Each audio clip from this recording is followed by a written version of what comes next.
अग्निमीळे पुरोहितं यज्ञस्य देवमृत्विजम् होतारं रत्नधातमम् होतारं रत्नधातमम्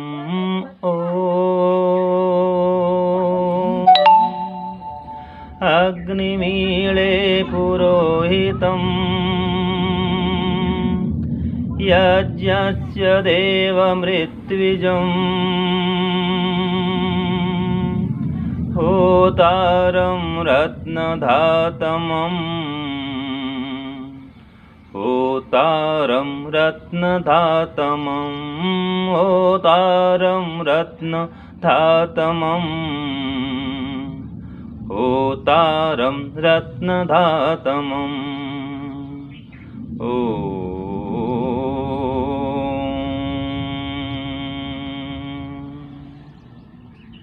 यह ऋग्वेद का सबसे प्रथम मंत्र है, अथवा ये कहें ये सृष्टि के आरंभ में दी गई ईश्वर की सर्वप्रथम वाणी है। इसी मंत्र के माध्यम से ईश्वर ने सबसे पहले 4 ऋषियों को वेद ज्ञान का उपदेश करना आरंभ किया था। तो इसमें ईश्वर को अग्नि कहा है, साथ में पुरोहित कहा है, एक अग्नि फिर पुरोहित, फिर इसमें ईश्वर को यज्ञ स्वरूप भी कहा है।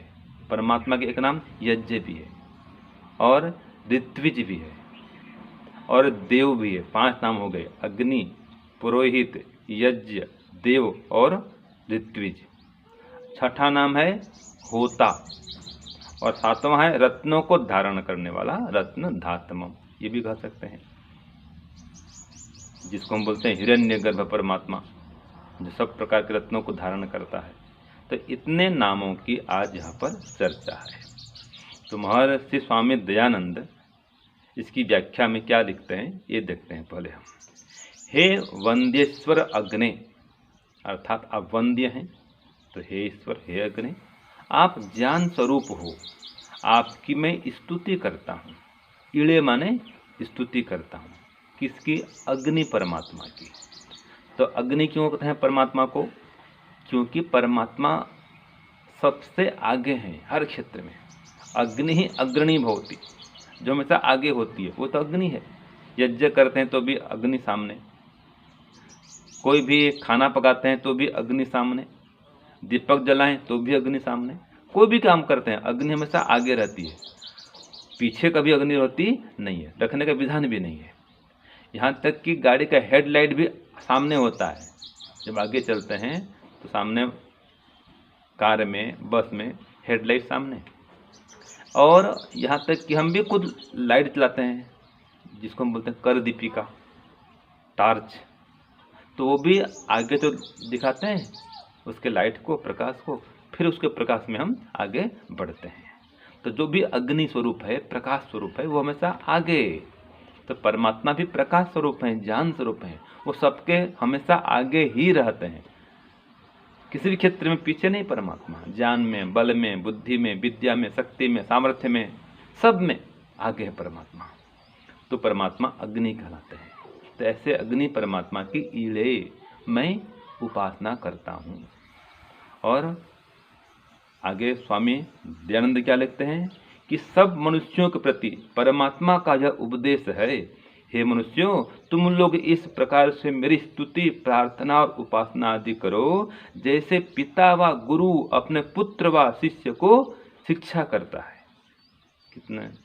कितनी अच्छी बात है।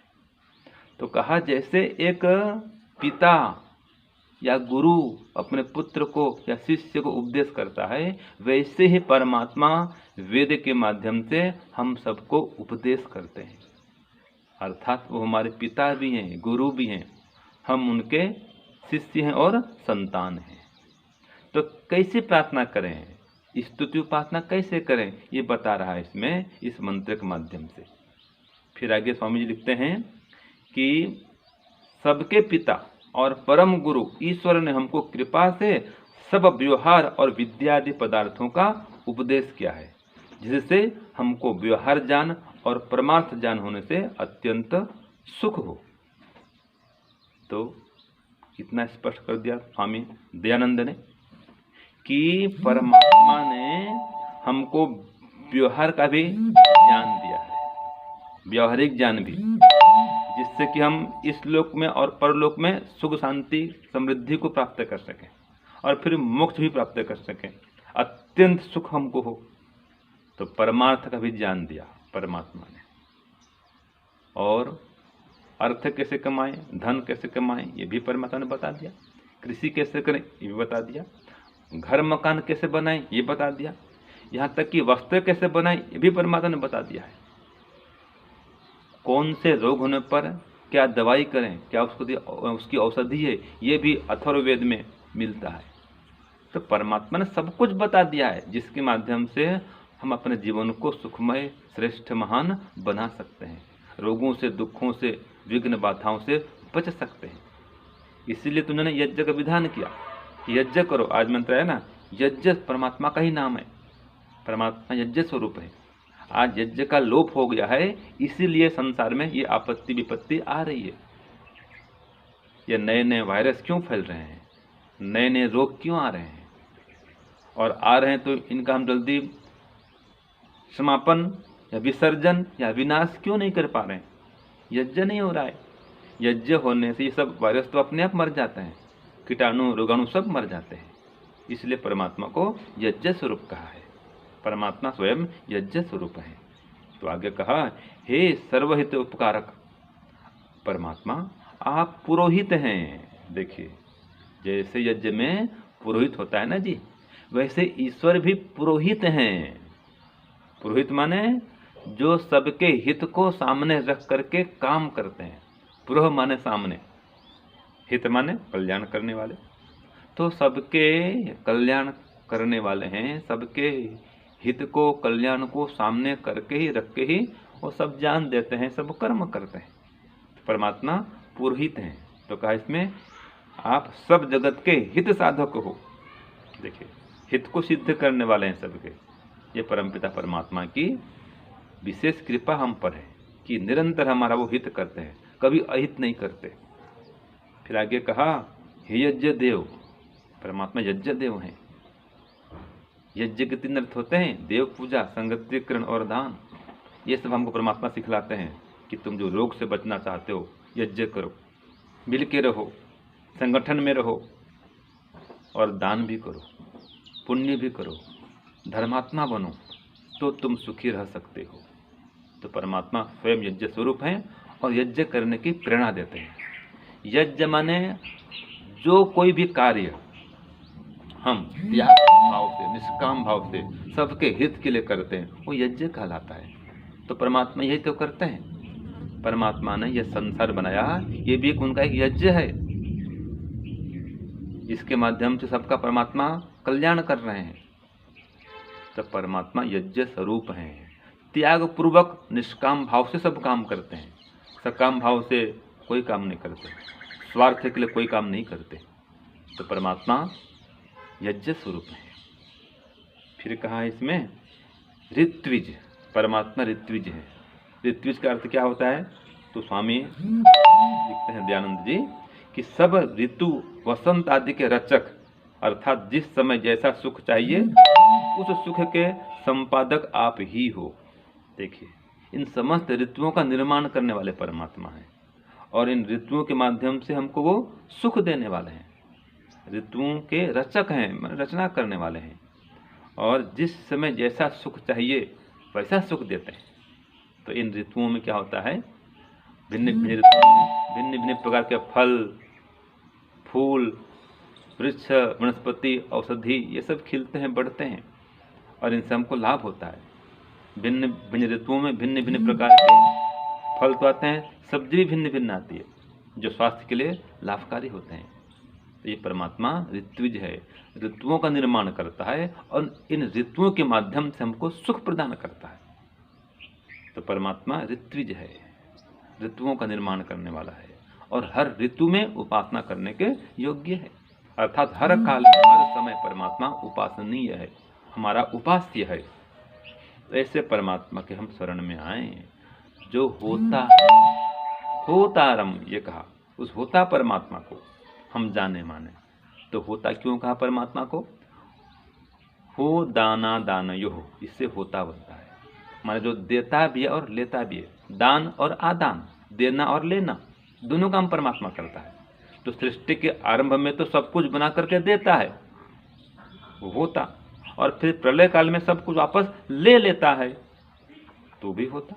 तो देता भी है और लेता भी है, सुख देता है और दुख को हर लेता है, तो परमात्मा होता कहलाता है। ऐसे होता परमात्मा की हम उपासना करें, जो कैसा है? रत्न धातमम, सब प्रकार के रत्नों को धारण करने वाला है, सब प्रकार के रत्नों का भंडार है।